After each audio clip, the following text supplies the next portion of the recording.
Love,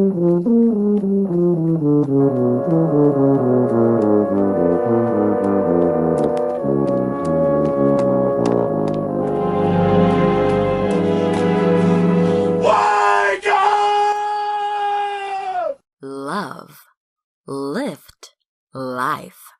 We touch into your mind, body, and soul.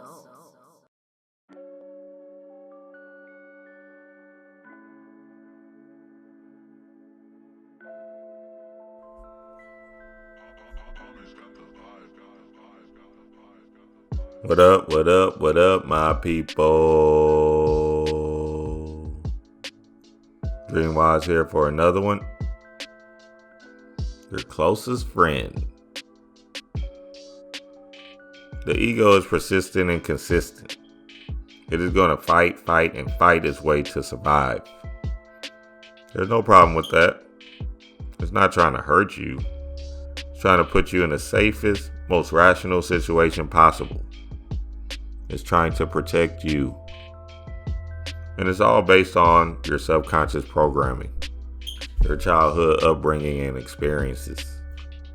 For example, majority of us eat 3 times a day, breakfast, lunch, and dinner. Our parents felt like that was important for our development and our growth. In schools, they gave us breakfast and lunch as a ritualistic daily routine.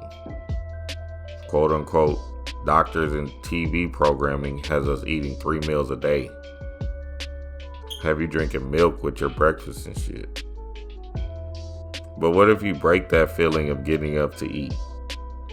What if you train your body and mind to eat once a day?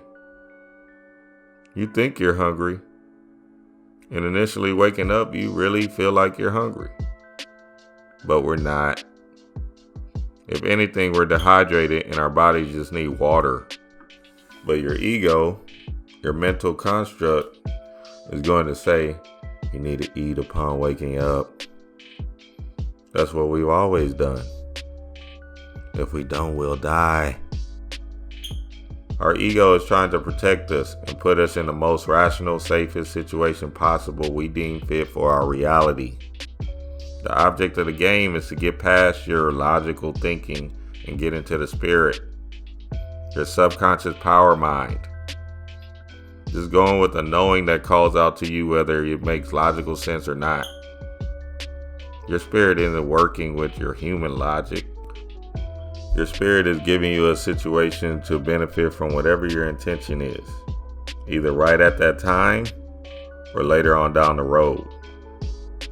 But sometimes you need your ego. You got to remind these fools. Your conscious mind is not bad. Sometimes you have to use that so you can move in a world run by intellectual thinking. You're not going to sit there and just say, Spirit told me not to pay my rent for the next 3 months. Well, if that's the case, you're going to be a homeless spiritual worker out here in the cold. But your spirit will always lead you into adventures and things that will pay off immensely for you in the end. Tap into your knowing and tell your closest friend, we don't have to kick it all the time. Just call me over the phone sometimes, alright? I'm going to be busy at work. Spiritual work, that is. Dream wise.